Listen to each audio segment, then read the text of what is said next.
Welcome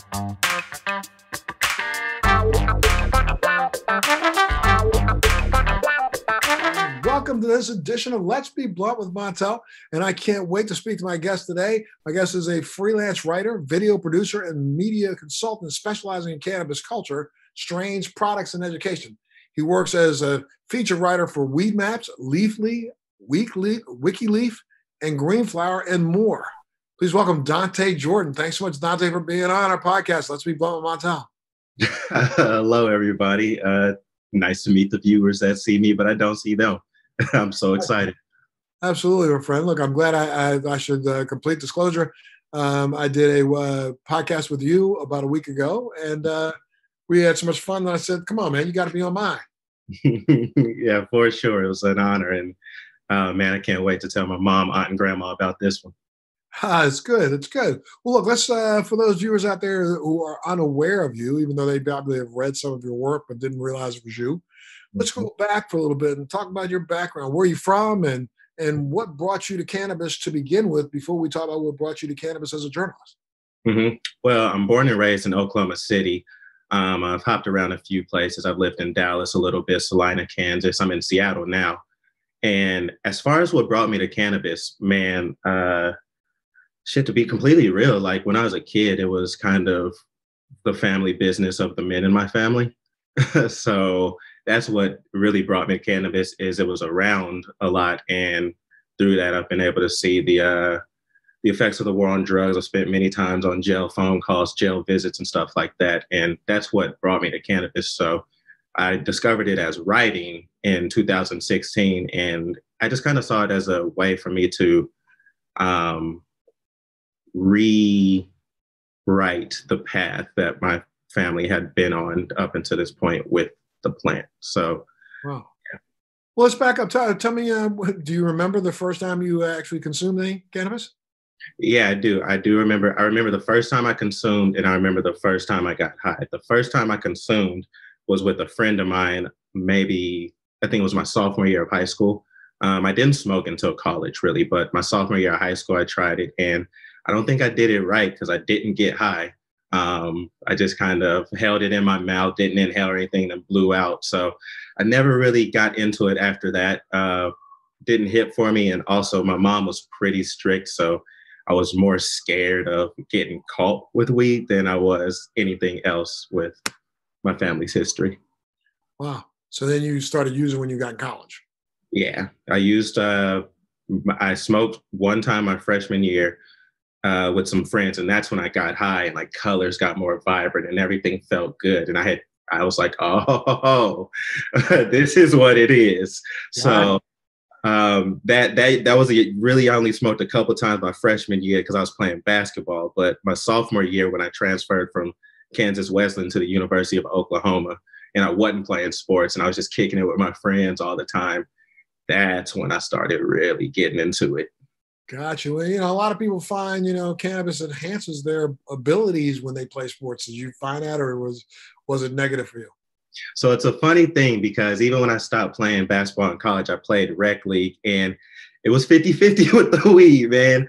Like there were times where I would smoke, come in there, and I cannot miss from anywhere in the gym, let alone the court. I could be on the track up and I throw up a hook shot and it's all net. But then there's also times where I come in there and it just couldn't grab hold of my brain. I was too hazy and just all over the place, no control of my limbs. So there are times that I've played high and it worked, but times that it didn't. If I was going to go play now, I'll tell you, I would definitely be high while playing. Yeah, I'm an avid snowboarder, and I don't think I've ever been on the snow without having imbibed before I get started. I think it calms you down enough to let my body do what it's supposed to do. Yeah, for sure. Where's your mountain? That's a question I've learned after moving to the Pacific Northwest. It seems people have mountains they frequent for snowboarding. Well, and one of my favorite places of all was out in Utah. I probably rode every mountain in Utah. I mean, about 5 years in a row, I used to fly down to Chile every single summer and go snowboarding in Chile.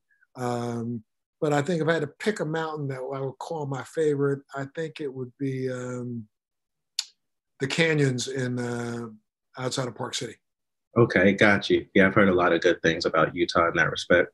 Yeah, the canyons was really good. There was they had about 8 different mountains within driving distance of Park City and within driving distance of the airport. You're there. Once you land, 45 minutes you can be on the snow. 50 minutes you can be on the snow. Yeah, I'm getting to snowboarding pretty soon. It's a little expensive to take on, but worth it, especially with where I live. Yeah, once you get it, you get your equipment dialed in, then the expenses kind of go by. Then it's just really the ski pass, which is kind of crazy because these days, or right before COVID, the passes were going skyrocket. You're right, got very expensive. I predict that once COVID's done, it's going to become even more expensive because they're going to try to make up for lost revenue. No doubt. Let's talk a little bit about how knowledge has changed since you first imbibed and through the time that you started. Well, first off, let's go back for a second. When did you begin writing for cannabis magazines? I started writing the top of 2017. I was freelancing for Leafly for that year. And in that time, they had flown me to Seattle to check it out. And I had just really started to understand that not I had found a niche, but a niche had found me off of something I was already naturally doing. So top of 2017, and I went full-time at Leafly in June of 2018, back to freelance in March of this year. Wow. But now during that period of time when you were writing, were you doing more, lifestyle reporting? Were you doing more strain reporting, or was it a combination of all? I was doing more lifestyle and strains, and I would say that's still what I do most of. I really enjoy talking about the people around this plant and how we all use it.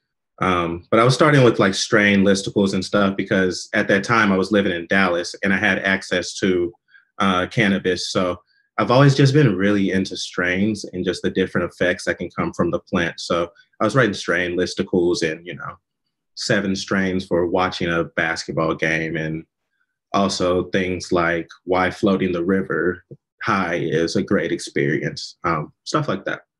Yeah, well, when you're talking about Dallas, though, then it's not legal there. So do you really have access to the breadth of strains that you could have had where you've seen in Seattle and on the West Coast? So how do I answer that? Sorry. Yes, I had access to a plethora of strains that specifically people in California and Colorado had access to. Not as much as when I would travel to Denver for fun or go to LA for fun. And, you can walk in a store and those strains change so frequently that you have access to so many, but I had options. And a lot of times, though, what you end up getting in California and even in Colorado are a lot of hybrids where people have crossbred this, crossbred that, crossbred this. Are you really getting a new strain, or are you just getting, a hybrid? I guess we go back and do, solid scientific research. I guess back in the day, way back maybe 2,000 years ago, there was probably only about 7 different strains. And all of those strains are what make up every different strain that we have now, right?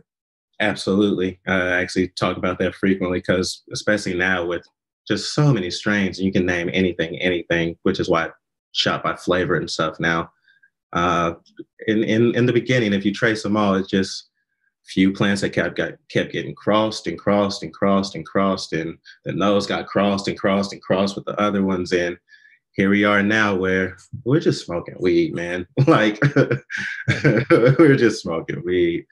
Yeah, and you know what? Now I think if you go back, to when you first tried, and we do know, in like the '60s and the late '60s, early '70s, American growers spent a lot of time trying to, back then in the '60s and '70s, grow the CBD and all the other kind of cannabinoids out of the plant, trying to enhance THC levels. And though they've mastered it now, I find it sometimes hard to really, when I was really, really, really smoking a lot and consuming a lot, I found it hard to really distinguish between a 21 or a 23 or a 17 and a 23. And if I did distinguish it, it really had less to do with the intensity and had more to do with the duration.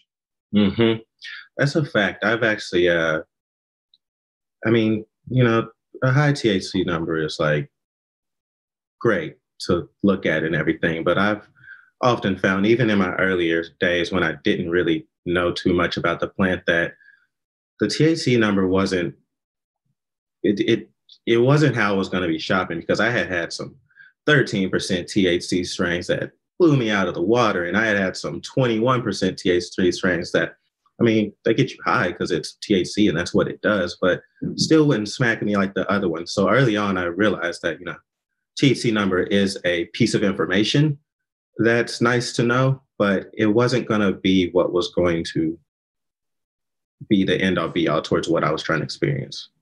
Yeah, why don't you let's talk a little bit about that, because you and through your experiences, and you've been all over the country and all over the West, and looked at different strains and looked at different types of you know different products that's been available on the shelf.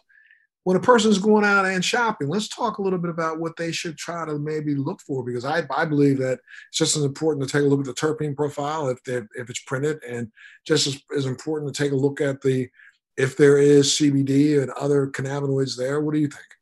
Hmm.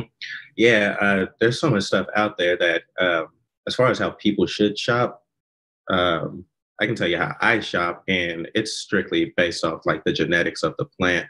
Now I kind of see what the strain is, and I'll step over to my side if I don't know the strain and pull it up on one of the websites that has a glossary and go from there. Because a lot of times, just in Seattle, you might not have terpenes posted on there, or it may just be the cannabinoids number. So truly, like, my best advice to someone is familiarize yourself with certain genetics and go from there, because yeah, the other information might not be available. And even with terpenes and stuff, that's so new that like the average consumer is going to be in a world of confusion if they walk into a store and try there first. So for me, it comes down to genetics, but like, I'm still mastering how I'm going to shop with it changing all the time. So when you go, and what genetics do you look for? What's the genetic profile you look for? So, well, cookies is everywhere. So, of course, I look for cookies if I want something heavy. Like, I'm a gelato guy for like the nighttime. I like something fruity and gassy to lay me down. So, usually something gelato, or cross with it, I like Skittles. But like, really, like, it's kind of interesting. So, if I smoke throughout the day, I try to go at the top of the day, I try to go with something citrusy or orangey, like tangy. And then throughout the day, I try to go with something like middling that's going to hit me, something like a White Fire OG or a White Fire OG or a White Widow, one of those hybrids that's just right there in the middle that'll keep me high for a while but won't lay me down. And then I end it with some gelato. So, yeah, that cookies and tangy, and I try a plethora of them. It's hard to narrow it down to just a couple. Sure. Yeah, I know that the white. Hazes are great for the morning. How was that? Hazes are great for the morning. I remember, if there was a while, I used to spend a lot of time in Amsterdam, and that was the only places you could get any of the White Rhino, White Willow, strains, and that was my favorite for a long time. And even now, I've looked to, even in when I start going back into formulations again, I will probably look for some sort of a cross between, or a blend with a White Rhino, White Widow plant over with, the cookies, or, a Blue Dream. So those two together, that gives you that kind of, for me, kind of a universal, if you will. I don't know. It's like, I'm not going to go to sleep on it, but I'm going to maintain it for a while. And, it's going to be nice. It's going to be right in the pocket, not in this, way too much or not enough, Goldilocks zone.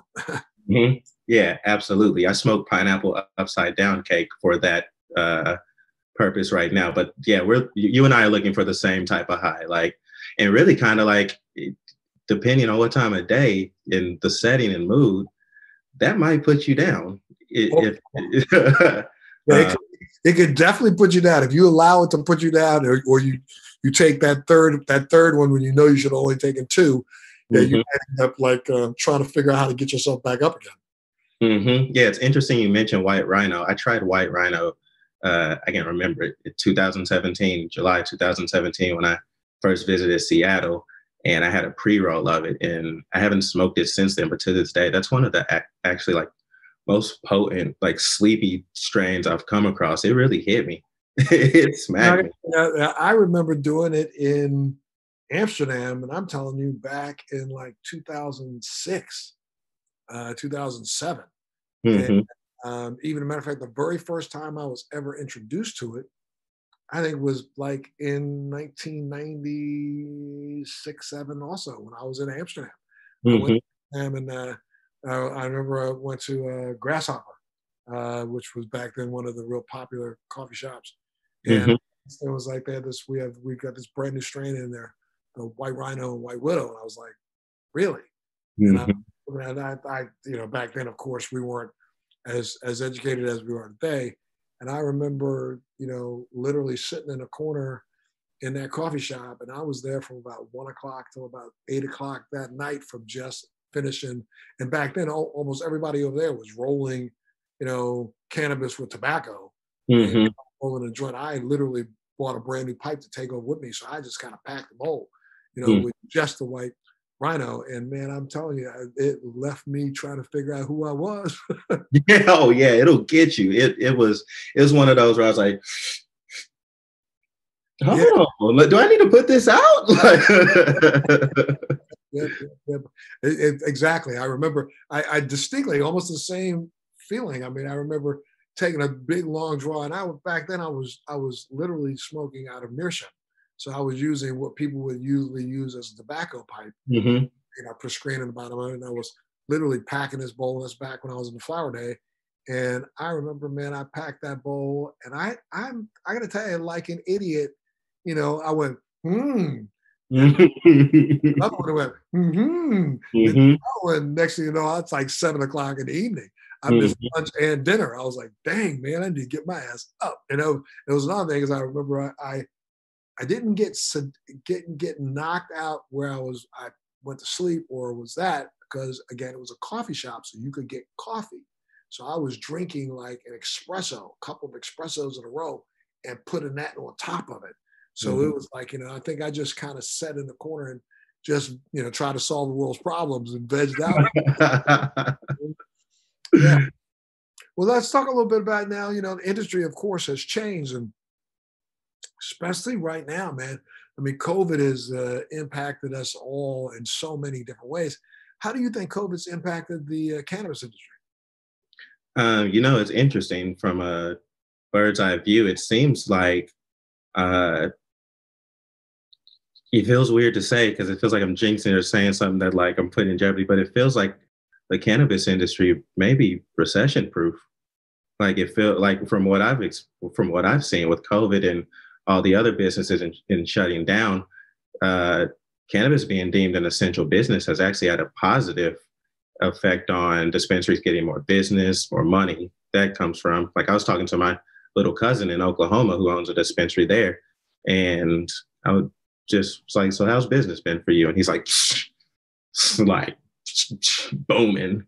And I've actually had that conversation with dispensaries around here as well. So it seems like it's had a positive impact on like retail spaces, but other spaces that are ancillary to the space, those, the culinary chefs, the event space around cannabis cups, the grow off, which is a competition that happens in Colorado and California and Oregon, is everything virtual. So while the one-to-one plant-to-person business might be booming, the other areas of it are suffering just like any other industry.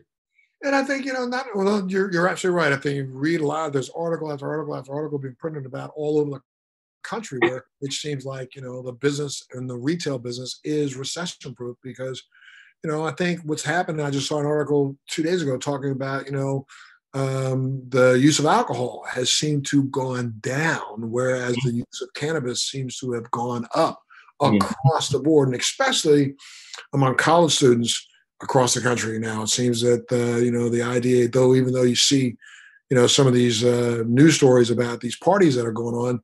When you take a look at those parties, you don't see a lot of beer cans. Maybe you see, a quarter of the people holding a beer can or something. But, what are those other people that aren't holding anything holding? Yeah. That's probably what's been going on. But I also think now, it's really interesting. I've not shared a pipe or a bowl or anything with anybody in 6 months. I haven't handed over some. I wouldn't do it even if I had alcohol swabs. It's just like probably not the thing to do right now, right? Mm-hmm. Yeah, absolutely. It's funny you say that. I just wrote a piece for Weedmaps called "I Miss Sharing Weed" about this exact thing, and it's about how you kind of can't really smoke weed with people anymore. And truly, it's a snapshot of what the world looks like right now. It's objectively the best thing I've ever written. Well worth reading. And I feel you on that. I do smoke with people, but it's not like I used to be down to just smoke with anyone who got close enough and like, you want to smoke, man, just step over here and stuff. Now I smoke with my really like 2 or 3 friends that I see all the time, and I know that they're just at home and stuff, but it still feels wrong in a way. I'm just being truthful about it, but you probably break out 2 pipes rather than 1, or you break out 2 joints and one on one, right?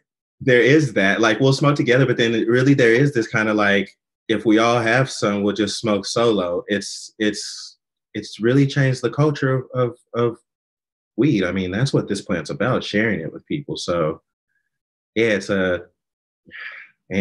something I get emotionally connected to. I love cannabis in the community. But yeah, I feel you. I do smoke with a couple people, but I mean, that's maybe once every couple weeks. You don't see anybody anymore. That's probably why alcohol has gone down, is because you can sit at home and smoke all day by yourself and feel all right about yourself. Unless you don't do anything, then you might feel like, man, I smoked the day away. We talked about that before. Versus alcohol, like, you can't sit and drink all day by yourself alone at home and that lead to a positive mental state or physical state or truly any state. I mean, I'm sitting here like I'm protecting alcohol. We know how bad that is. So, yeah. Yeah, no, I mean, I can't, I guess those who are hardcore alcoholics can sit at home and put a fifth up on the counter and then start pouring themselves glass after glass after glass after glass, which is really very interesting because, interesting I say it this way, but have you been watching, do you watch a lot of Netflix series? Of course, right now, right? Well, you got time, Netflix and those. Have you noticed, like, when you turn on, it doesn't matter what the series is, you always see people pouring, a shot. They're pouring a half full glass wherever they go. It's. I was really disturbed by it the other day because I was literally watching. I mean, you can't watch anything without every other scene being a half a glass of scotch, For sure. a brown liquid, or now I just happen to be watching some European versions of some Netflix series, and I swear to you, almost every scene somebody is pouring themselves a shot, not a shot glass, a water glass full or halfway full of liquor. And I'm like, am I missing something? Because I don't know anybody. I walk in, as soon as I walk in your house, you go right to the cabinet, grab a bottle, pour a drink, and hand me a drink, and you drink. I mean, they may as well do it the right way and hand out 2 joints. I don't know anybody that does that. Yeah, I don't know anybody that does that either. Even friends that like drink a lot, they don't like drink like that, where every conversation, every scene includes alcohol. I mean, it's one of those things that I guess because it's a social lubricant in real life, that in shows, because you kind of extremify everything, maybe they just, let's put this in every show. That'll be relatable to humans, but Yeah, I mean, I guess it used to be like almost every show, somebody lit up a cigarette. Mm-hmm. It's like they got to give them something to do, so you got to do something. So let's just have them drink. And I'm like, I don't know. Show me the cop. I'm serious now. You show me a cop who can function the way some of these cops are functioning after 3 and 4 shots when they walk out the door. It's like, come on now, stop. Yeah, absolutely. I want to ask you a little bit about some different products. What are moon rocks, my friend? Moon rocks, man. The You wrote about it, right? Yeah, I wrote about moon rocks. Moon rocks are moon rocks are a bud wrapped in oil, like a bud dipped in oil and then rolled around in keef. So it's like all the trichomes, all the cannabinoids, everything possible. It'll take you on a ride. It'll get you high as hell, just like straight up. Do you know that back in the day, you heard the term tie stick, right? Tell me about that. Back in the day, I'm telling you, go back 20 years, there used to be a way to, I think it was originally probably done to store cannabis, not necessarily just for consumption, but you to take take a bud and you would twist hemp or twist a sativa, like a strand. You twist it around a bud, twist it real tight till you made like a little stick. Then you dip that in oil, dip that in keef, and you twist it again, dip that in oil, dip that in keef, let it dry, and then you could cut those little things up and literally drop it in a bowl, or you could cut off a piece and chop it up and put it in a split. It would get you hella high. So I guess this is Moonies. Huh? The OG moon rocks. Yeah, OG moon rocks. No kidding, man. Did you write an article about that recently? I wrote an article about moon rocks for Leafly a while back. It's one of my better performing articles of my writing history. I think I've seen it, and now and then I've even asked the question. I remember I was in a dispensary in LA and remember seeing a counter, and under a counter there was about 3 or 4 different types of moon rocks, and I was going looking at that. What the hell is that? And I just moved on and went on past it. But I got you now. But that's for the hardcore. You want to be able to like go away for a while. Yeah, for sure. I was about to ask you if you've tried it, but then I remember you haven't smoked flower in so long. Just knowing that you're a keef man. Yeah, no, but if I remember the one, it just looked like a chunky piece of keef, and but that now I get what it is. Okay, gotcha. Now, you've done a lot of celebrity profiles in your day now, different celebrities. I mean, out of that, who's been, if you want to just share a little bit, who's been the most fun that you've had conversation with, and what have you learned out of them? I would say,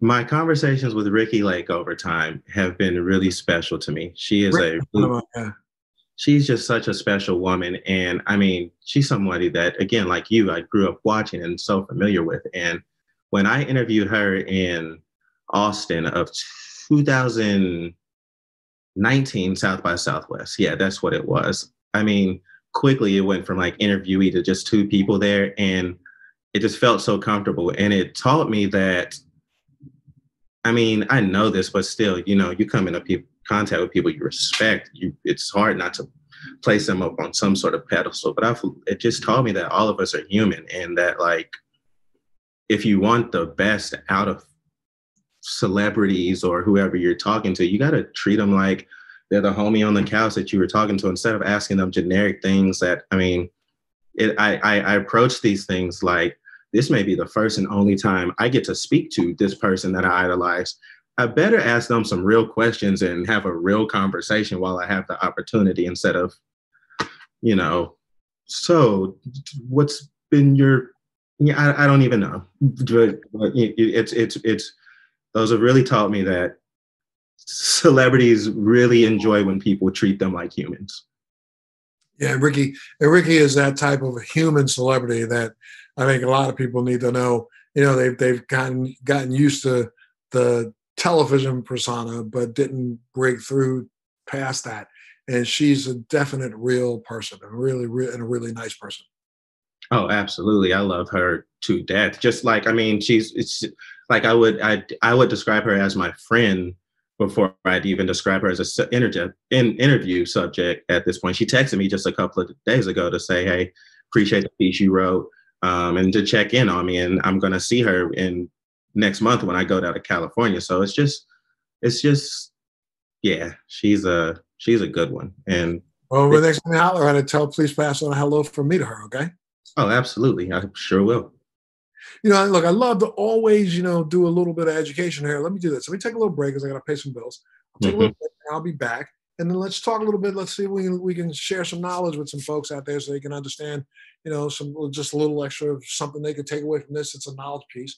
So I'm gonna take a break. So for all of you watching, make sure you come back and stay tuned. I'm paying a couple bills. But we're talking today to Mr. Dante Jordan, who is a writer, media consultant specializing in cannabis culture, strains, and products and education. He works for Weedmaps, Leafly, Wikileaf, and Green Flower. You can see articles that he's written there, and I'm sure they can pull you up online and get just a trove of some of the articles that you've already done before.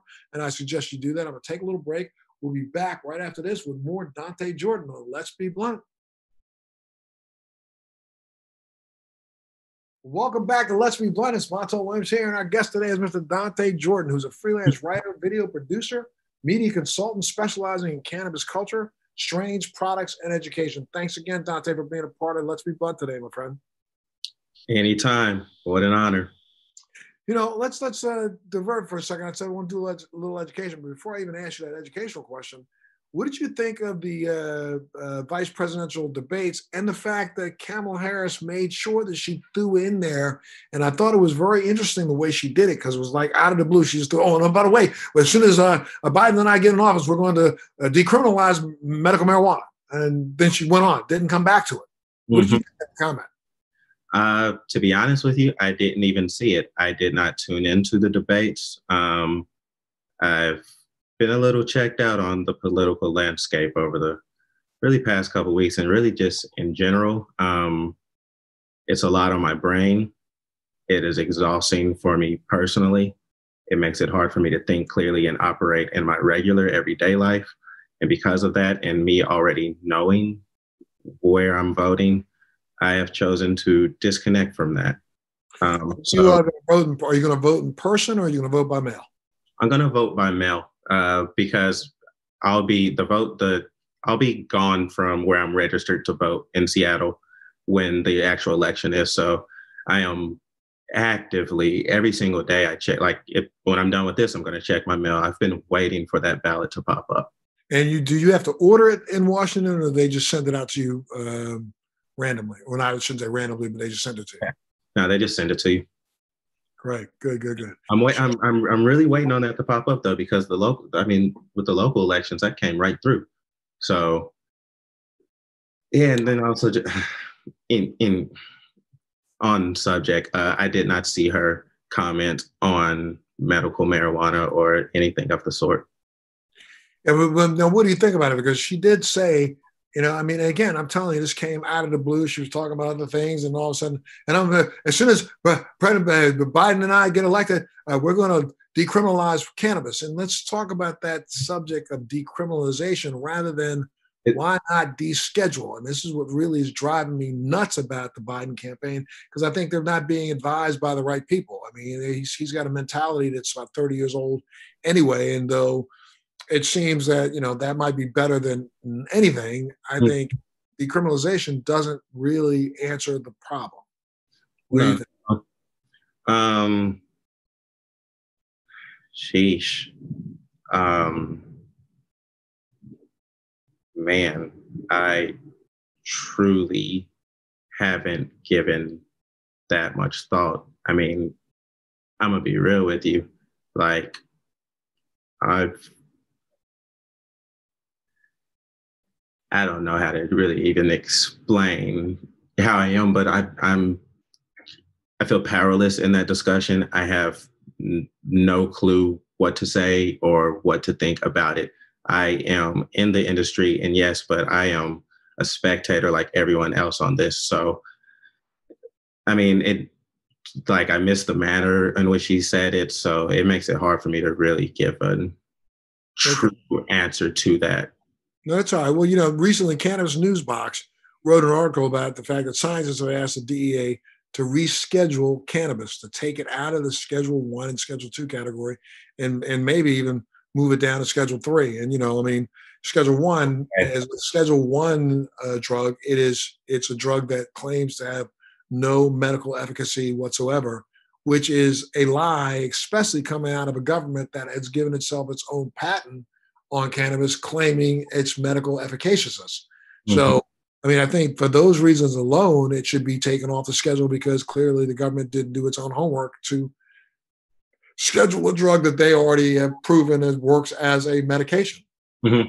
Well, with that, I think I understand better now about what you're asking me there. And yeah, I mean, it doesn't make sense for it to be scheduled as the as Schedule 1. But yeah, descheduling it doesn't take it doesn't change anything really as far as like what the plant's been painted as. It's still painted as a harmful drug. It still paints it as. Well, if we take it out of the DEA schedule, therefore it would not be able to be held as an illegal substance.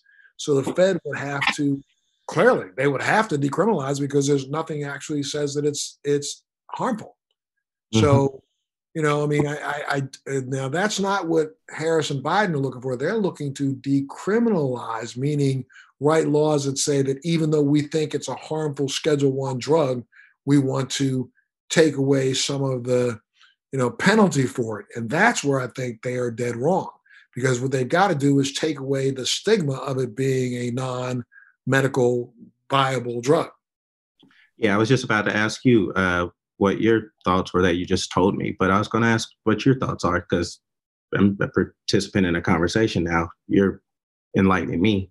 No, you know, I mean, that's what we try to do here, my friend, is trying to make sure that, you know, people are going to tune in and catch this interview. And, you know, I know they're going to be looking to you in future articles on it, but that might be something you might want to think about writing, because it's like, you know, I don't think, again, you know, a lot of people keep telling me every time I bring it up, I say, you know, what people don't know is that the U.S. government owns its own patent on cannabis. And they say, well, people aren't really that concerned about that. But I think they need to stop and be concerned about that. We need to give them the patent number, let them do the research themselves, look at the patent. In the patent, when you file for a patent, you have to say why you think something works X, Y, Z. And it's something called an abstract. And in that abstract, that's where the government puts its best foot forward. And our government put its best foot forward and stated unequivocally that it felt like, you know, cannabis was one of the best anti-inflammatories and analgesic, and worked for symptoms of neurological disorder, and also worked for neurological improvement. So there are things that the government has said itself already and is on record for having said. How can you then turn around and say that I'm going to go take what I say and schedule this as a Schedule 1 drug that has no medical efficacy when you've already said it does? Mm-hmm. So it's kind of, you know, that's the most hypocritical, you know, dichotomy I think that we could actually present. And if more and more people were educated about that, I think more and more people would stop and go, come on, man, how stupid is this? Mm-hmm. So you're thinking that hypothetically, if Biden and Harris win, that they're still not going to operate correctly? I don't think so. I think that they've gotten, you know, I believe that they have wrong information. And it's like, you know, Joe Biden still believes in some ways that cannabis is a gateway drug, which is really ridiculous. And somebody needs to be having conversations with them to school them a little bit and help them, you know, at least make decisions based on fact, not on fiction. And so I'm hoping that, you know, it's people like yourself who are writers and have the ability to reach masses of people who could then turn around and write letters. You know, I think what we need to do is write letters to them and say, look, you know, why don't you stop talking smack, educate yourself before you open your mouth again. Mm-hmm. And, you know, Joe Biden, I think, is a reasonable person who would stop and consider the fact that maybe he is wrong. And at least he will admit to things that he's done wrong. He's done that in the past, and this might be one of those that he might admit to. But okay, let's leave that for a second. Now I'll come back to you because I said I wanted to try to see if I can give our listeners and viewers a little bit of education. Why don't you explain from your perspective and the research that you've been able to do that to those people who are kind of new to cannabis, what are the differences between an indica and a sativa? Okay. Well, the physical characteristics of the plant are a big difference because indica and sativa refer to the morphology of the plant. So indica plants are going to be tall, lanky. They're going to have the long cone-shaped buds. And then those indica plants are going to be shorter and bushy. They're going to have more compact buds and tighter ones.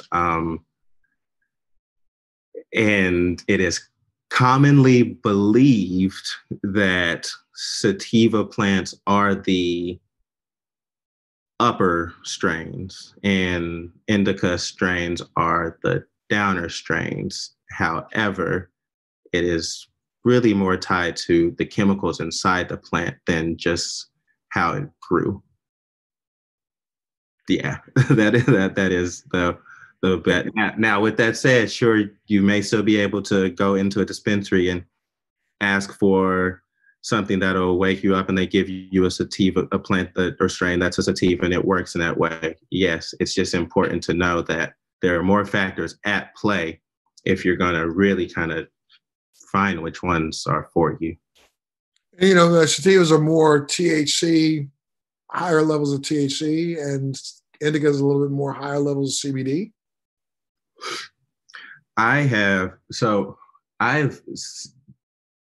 you know, and this is just in conversation. I have been reading and told that the indica strains are higher in THC and sativas are lower. If that's fact, I would still need to do some more research on that personally. But from my understanding, yeah, I'm not positive there. I'm not comfortable giving that answer and having people take it as law, because I understand that people would do that with my words in my position. And gotcha. I'm not the guy that knows everything. I'm learning just as y'all. I'm the guy that knows what I know. And, you know, I'm not VIP. I'm general admission. I'm with the people. Gotcha. So, all right. What is 710? 710, that's for the dabber. 710 is oil day. And if you flip 710 upside down, it spells oil.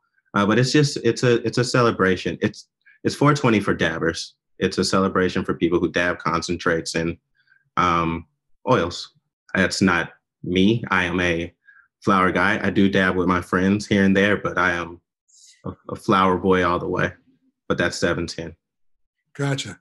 And now, is there going to be a celebration for 710 like there's a 420 day? I saw one last year. That was I guess it would be, no, it was last year when it was more active, when I was still working for my previous employer. There was a little bit of a celebration, but I haven't seen it as universal as 420. Gotcha. Now, you know, just in general, I mean, what is your general feeling about, you know, different types of celebrity brands that are out there these days?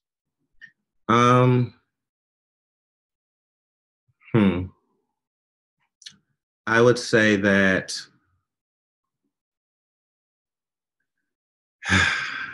you know, I don't feel intensely negatively about them as far as like I'm hurt by them or whatever. I just would like to see celebrities not whore their names out to companies that they haven't vetted for products that people are going to be looking for as medicine. I think that could be dangerous in more ways than just the commercialization of the plant and everything on that side. But truly, I mean, you know, if you look up to a celebrity, you're going to be looking and they say, go try this and that from this company. And the company's not really going to do you any good. You could try that and it could turn you off to cannabis in general. And then from there, like, people aren't finding medicine that they're looking for. And I've seen a lot of celebrities that don't, in my opinion, you haven't done the work that so many other companies have done to get the plant to where it's at this point. And now it looks like they're kind of just coming in on top of it right before things may go legal or this stuff and kind of leeching. Yeah, I'm trying not to use harmful words because I don't want to make it seem like I'm judging anybody or anything. It's just my perspective of what I've seen it. And I don't know these celebrities personally. I think what you're trying to say is like you would do your homework for anything else that you put your name on, you should at least understand what it is you're putting your name on before you try to sell and promote it to someone else. For sure, because a lot of times it's just like them putting their names on something and being used in the promotion. But cannabis starts like as a plant and a seed, and it has a process it has to go through to become a product. And then let's say that product's not flower. Let's say it becomes an oil. Then it has another process it has to go through. And then there are more processes to put in the jar and stuff. And everywhere along that way, you should vet who's doing it, if they have the right tenets as companies and people. And I mean, truly, like, if you don't, that's how you get things like that huge vape oil crisis that was going on not too long ago. I mean, it's just important to value more things than money in everything. Absolutely. So now, what do you think, I mean, after now having written about this industry for the last 3 years, where do you think the next 3 years is going to take us when it comes to cannabis?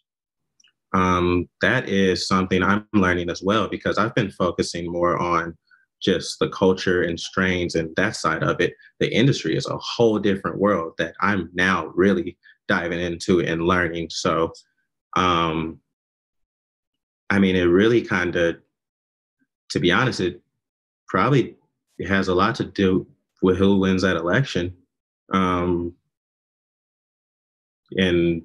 how cannabis is even treated after that. But then past that, man, I don't know. Like I'm learning that as I go. So ask me that question again in 3 months or 6 months or a year from now, I probably have a better answer for you, because I too am actively asking it, and now I'm doing the work to go find out.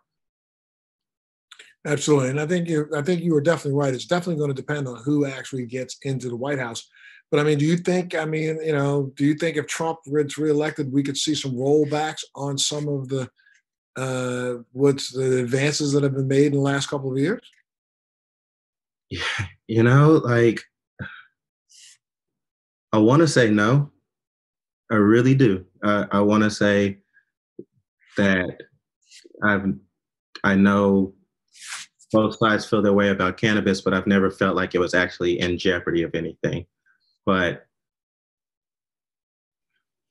he, he's I'm like shuddering. It's like almost like fear. Like, he just seems invincible. Like, anything he wants to do,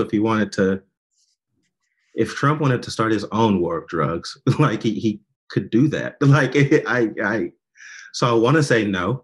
I want to say that there's so much more to be focusing on right now than trying to take the plan away from people. But he's a petty man, and he focuses on small things. I could see him wanting to take on the cannabis industry in the ways that, Jeff Sessions was trying to. I mean, I don't know. We'll see.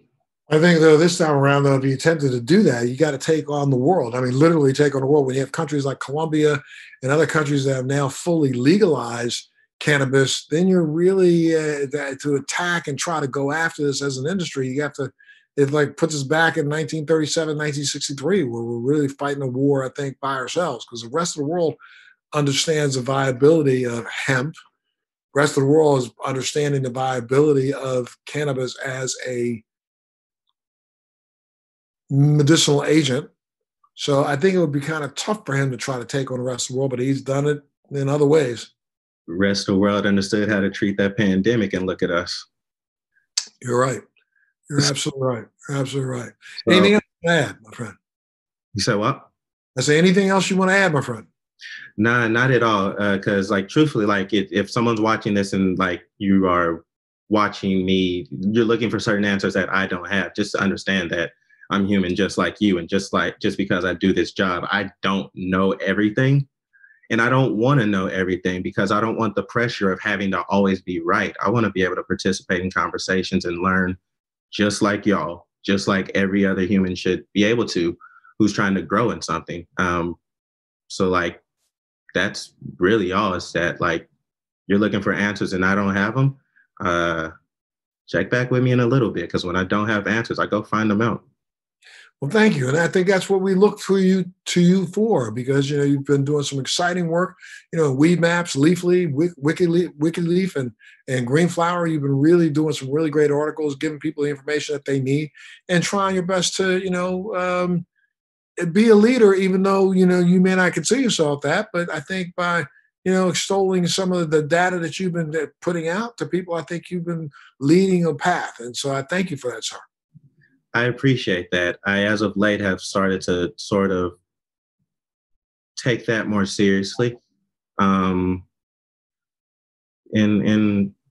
try to be a voice of people, or try to be the person that goes finds information. Because previously, up until this point, I haven't had the power to do that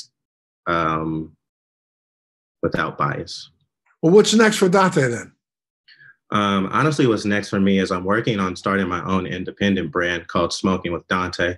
Now that I no longer work full time at a company somewhere, I am able to own my intellectual property and use it to benefit myself.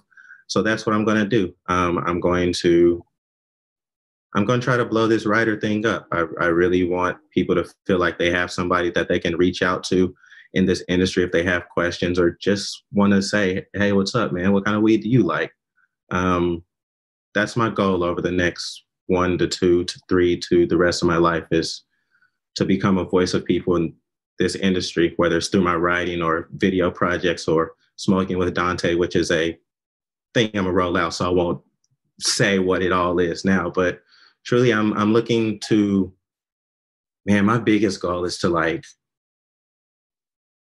just see it so vividly, just build my own media company or some brand in this industry to where I can empower people who want to write about certain things, or just have ideas that the big companies that I sometimes work with may not give them the shot to.